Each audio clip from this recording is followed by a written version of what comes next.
Hello विद्यार्थियों, मैं हूं एम के पाल। इतिहास की कक्षा में आपका स्वागत है। हमारा अध्याय 5 यात्रियों के नजरिए चल रहा है। आज हमारे टॉपिक होंगे इसमें महिलाएं, दासियां, सती तथा श्रमिक, यानी कि जो महिलाएं दासियां हैं, सती हुई हैं और श्रमिक रही हैं, उनके बारे में बताया जाएगा किस प्रकार की कंडीशन थी। और यहाँ पर महत्वपूर्ण वर्णन किया जाएगा बर्नियर के द्वारा सती प्रथा का वर्णन। मोस्ट इम्पोर्टेंट टॉपिक है ये, आप इसको 2-3 बार जरूर देखिए, इससे आपको क्वेश्चन यहाँ पर जरूर मिलेगा और उसका उत्तर भी आपका अच्छी तरह से आसानी से तैयार हो जाएगा। प्रिय विद्यार्थियों, टॉपिक को प्रारंभ करने से पहले आप अपने साथ एक नोटबुक जरूर रख लीजिए और सभी महत्वपूर्ण बिंदुओं को नोट करते हुए चलिए। और प्रिय विद्यार्थियों, इस चैप्टर का यह लास्ट टॉपिक है। इससे पहले हम जो भी वीडियो बना चुके हैं उन सभी वीडियो का लिंक आपको डिस्क्रिप्शन में मिल जाएगा। आप लिंक पर क्लिक कर उन वीडियो को देख सकते हैं और प्लेलिस्ट भी हमने डिस्क्रिप्शन में डाल दी है। प्रिय विद्यार्थियों, प्रारंभ करते हैं आज का टॉपिक। हमारा टॉपिक है दासियां, यानी कि महिलाओं के बारे में बताया जाएगा यहाँ पर, दासियां, सती तथा श्रमिक। हम देखते हैं कि जितने भी विदेशी यात्री भारत में आए हैं वो सभी अधिकांशतः पुरुष थे और उन्होंने इस भारतीय उपमहाद्वीप पर महिलाओं की स्थिति के विषय में जो भी जानकारी ली वह बड़ी ही रुचिपूर्वक और जिज्ञासापूर्ण लगती है। यानी कि उनको यहाँ पर महिलाओं की विषय में जो जानकारी प्राप्त हुई है वो बहुत ही रुचिपूर्ण थी और उसमें उन्होंने जिज्ञासा भी दिखाई है। कहीं कहीं पर बहुत ही जिज्ञासा उन्होंने दिखाई है। जैसे कि हम देखते हैं कि बर्नियर के द्वारा जो सती प्रथा का वर्णन किया गया है और साथ ही साथ इब्न बतूता के द्वारा दास प्रथा का वर्णन यहाँ पर किया गया है। दो महत्वपूर्ण विषय यहाँ पर इन्होंने लिए हैं। तो हम देखते हैं कि जो विदेशी यात्री हैं, विदेशी यात्रियों के द्वारा समाज में महिलाओं के प्रति जो पक्षपात देखा गया है या समाज में जो पक्षपात देखा गया है उसको उन्होंने एक सामान्य परिस्थिति माना है।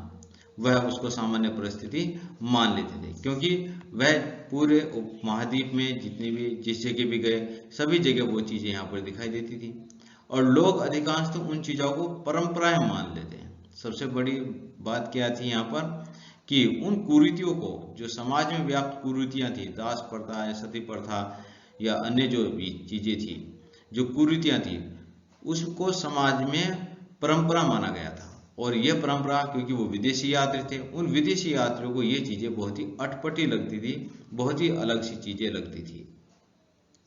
तो उदाहरण के रूप में जैसे कि यहाँ पर दिखाया गया है कि बाजारों में दास किसी भी अन्य वस्तु की तरह खरीदे और बेचे जाते थे। विदेशी यात्रियों ने देखा है कि जो दास थे उनको बाजारों में वस्तुओं की तरह खरीदा और बेचा जाता था और जब कोई व्यक्ति या कोई अमीर अपने उच्च अधिकारी के पास में जाता था तो या राजा के पास जाता था तो वह भेंट स्वरूप दासों को भी लेकर जाता था। यानी कि दास भी भेंट के रूप में दिए जाते थे, भेंट स्वरूप दिए जाते थे। और जब इब्न बतूता सिंध पहुंचा तो उसने सुल्तान मोहम्मद बिन तुगलक के लिए भेंट स्वरूप घोड़े, ऊंट और दास खरीदे थे। यानी कि मोहम्मद बिन तुगलक के समय जब इब्न बतूता यहाँ पर आया तो मोहम्मद बिन तुगलक से मिलने के लिए उसने मोहम्मद बिन तुगलक से मिलने से पहले भेंट स्वरूप उसने घोड़े, ऊंट और दास खरीदे। दूसरी बात वह बताता है कि जो मुल्तान के गवर्नर से जब वह मिला, मुल्तान के गवर्नर से जब इब्न बतूता मिला तो उसने गवर्नर के लिए कुछ किशमिश खरीदे, बादाम खरीदे, अच्छी किस्म के बादाम खरीदे और एक दास भी खरीदा और घोड़ा भी भेंट में उसने दिया मुल्तान के गवर्नर को। इब्न बतूता बताता है कि मोहम्मद बिन तुगलक उस समय सुल्तान था, तो मोहम्मद बिन तुगलक नासरुद्दीन नामक एक धर्म उपदेशक था, उसके प्रवचन से वह इतना खुश हुआ कि उसने उसको 1,00,000 टके और 200 दास दान में दे दिए। तो इब्न बतूता बताता है कि मोहम्मद बिन तुगलक ने नासरुद्दीन नामक धर्म उपदेशक को यहाँ पर 1,00,000 टके और 200 दास दिए थे क्योंकि वह उसके कार्य से बहुत ही ज्यादा खुश हुआ था, उसके प्रवचन से वह खुश हो गया था। और इब्न बतूता के विवरण से यह भी प्रतीत होता है कि दासों में काफी विभेद था, जो दास थे उनमें काफी विभेद था सुल्तान की सेवा में कार्यरत दासियां संगीत और गायन में निपुण थी। जो सुल्तान की सेवा में जो दासियां होती थी वो संगीत एवं गायन के कार्य में निपुण होती थी और उनसे संगीत एवं गायन का कार्य यहाँ पर किया जाता था, कराया जाता था। इब्न बतूता वर्णन करता है कि जब वह सुल्तान मोहम्मद बिन तुगलक की बहन की शादी में गया तो वहां पर इन दासियों के द्वारा ही बहुत अच्छे प्रोग्राम प्रस्तुत किए गए और बहुत अच्छा प्रदर्शन किया गया। उनके प्रदर्शन से वह काफी खुश हुआ, आनंदित हुआ। इब्न बतूता बताता है कि सुल्तान अपने अमीरों पर नजर, आगे फैक्ट्स हैं यहाँ पर, कि जो दासियां थी उनका क्या उपयोग होता था। जैसे कि हमने कहा कि वह सुल्तान के दरबार में सुल्तान की सेवा में कार्य करने वाली जो दासियां होती थी तो संगीत कार्य में, गायन कार्य में निपुण होती थी। ठीक है जी। और क्या करते थे, सुल्तान अपने अमीरों पर नजर रखने के लिए दासियों को नियुक्त करते थे।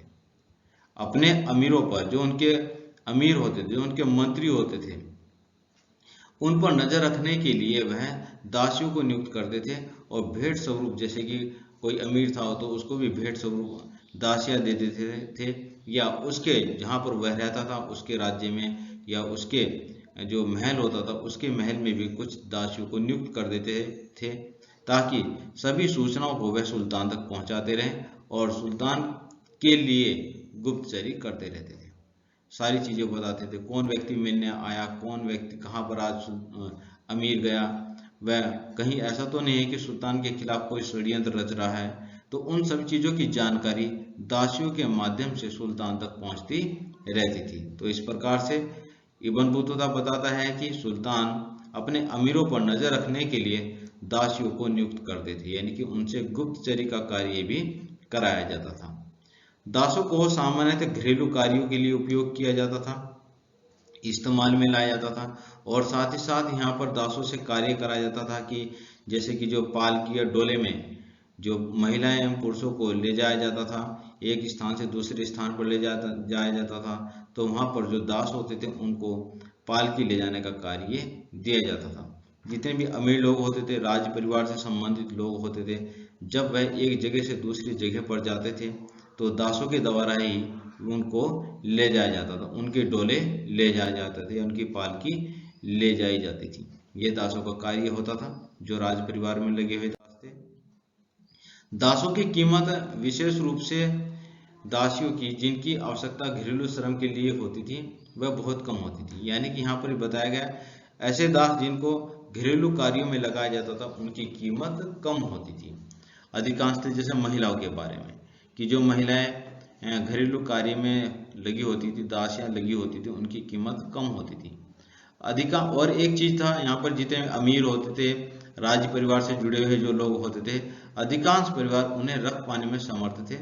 कम से कम एक या दो दास वो अपने यहाँ जरूर रखते थे, अपनी सेवा में जरूर रखते थे। तो सभी समकालीन यूरोपीय यात्रियों तथा लेखकों के लिए महिलाओं से किया जाने वाला बर्ताव अक्सर पश्चिमी तथा पूर्वी समाजों के बीच भिन्नता का एक महत्वपूर्ण संकेत माना जाता है।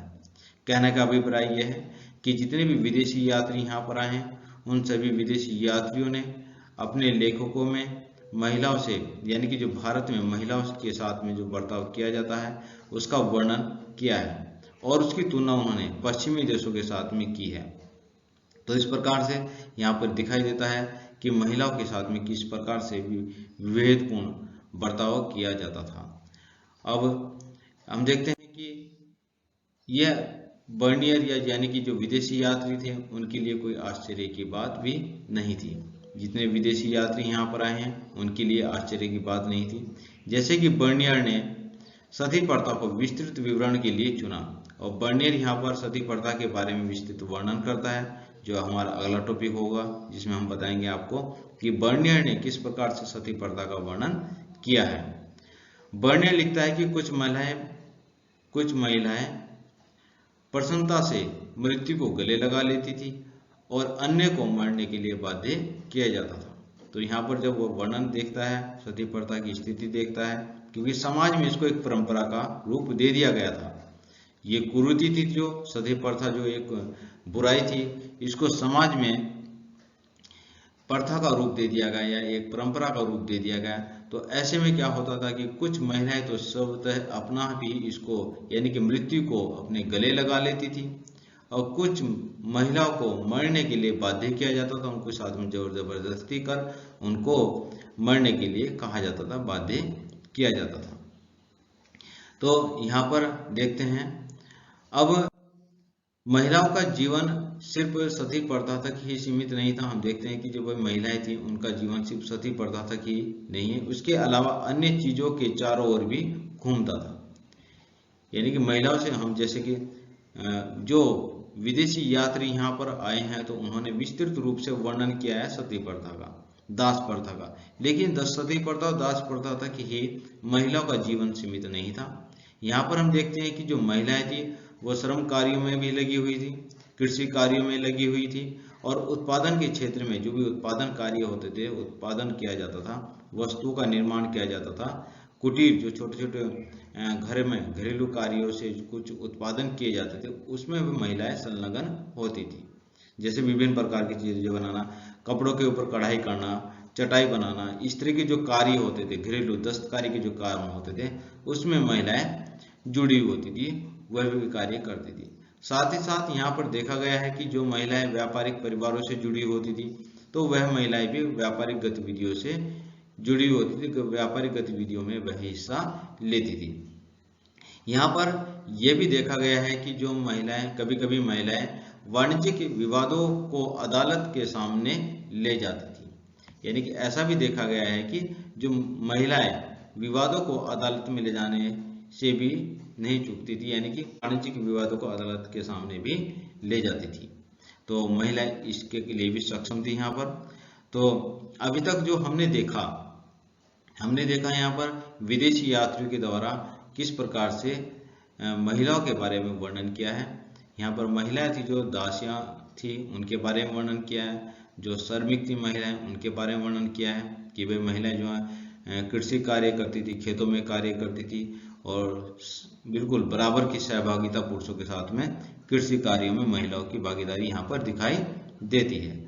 तो प्रिय विद्यार्थियों, ये टॉपिक हमारा यहाँ पर हुआ, और आगे हमारा जो टॉपिक है वो मोस्ट इम्पोर्टेंट टॉपिक है कि बर्नियर के द्वारा सती प्रथा का वर्णन किस प्रकार से किया गया है, ये हमारा टॉपिक होगा।